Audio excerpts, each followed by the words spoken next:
consuming meat because I'm told that I have to have meat for protein, that it's okay, that you need meat for this, that meat gives you all of this. Not realizing that meat is not the quality that it used to be. Meat is not supporting people the way that they think it is, and people are over consuming meat. And then the same thing with dairy. I love dairy. Consuming dairy, which is inflamed, it's causing you all these issues. You should not be consuming another animal's milk. Not realizing that I was committing to a life of suffering because I kept consuming the way that I was, consuming the way that I was taught, consuming the way that had been programmed into me all my life from peers, family members, society, programming on TV. Like, all these things tell you that you need to eat these things as soon as you wake up. You're waking up, you're going to school. You need to eat breakfast. You need to break your fast. You need to destroy your body as soon as you wake up. Instead of you getting some water, allowing your body to do a natural, cleansing release fast when you wake up, until the point of where you realize that, like, you are actually hungry, not programming your body to be hungry as soon as you wake up. And I activated a life of me believing that because I had fed into the program. I had fed into what they wanted us to do. Because you have to realize your body, when it's in a fasting state, is healing itself. It's releasing what it doesn't need, and it's holding on to the things that it does need, so that you can get your systems functioning the way that it should, so that everything in your body is moving smoothly and operating the way that it should.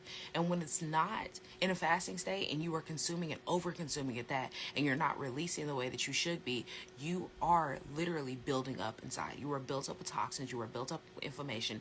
You are building yourself up with food that is not digesting. And if you are consuming things like meat, which is the dead animal, there is dead meat that is stuck inside of you, literally dead product stuck inside of you that is not releasing. And we all know what happens when things are dead. They decay, they start breaking down. But you have to understand that when they're not decaying and breaking down in a natural state, like they're out, on the side of the road, and it's being taken care of by nature, it's decaying on the inside of you. And if your body and your systems are not releasing the way that they should, they're not supported the way that they should, so that all of your systems are moving, your digestive tract, you're not releasing, then it's decaying on the inside of you, and it's staying there. And that's the reason why so many people sit here on earth and they're sitting there talking about how, you're sweating and you smell terribly. Your natural body odor smells terribly. You're sitting here and you burp and it smells awful. You pass gas, it smells awful. Your breath smells awful. Like, all of these are signs that something inside of you is rotten and it smells. Like, these are signs, and you have to realize that. As a woman or a man, if your pH is off, whether it's your armpits, whether it's your privates, whatever, there is something imbalanced and there's something going on inside of you. You have to realize that these are not separated signs. Like, these are connected signs. These things are connected.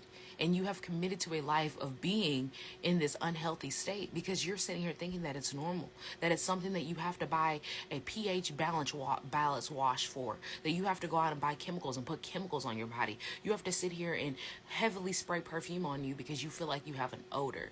Not realizing that if you are not smelling naturally good, if you have a odor that is not smelling good, or if you have any kind of odor, there's an imbalance, there's something that's off.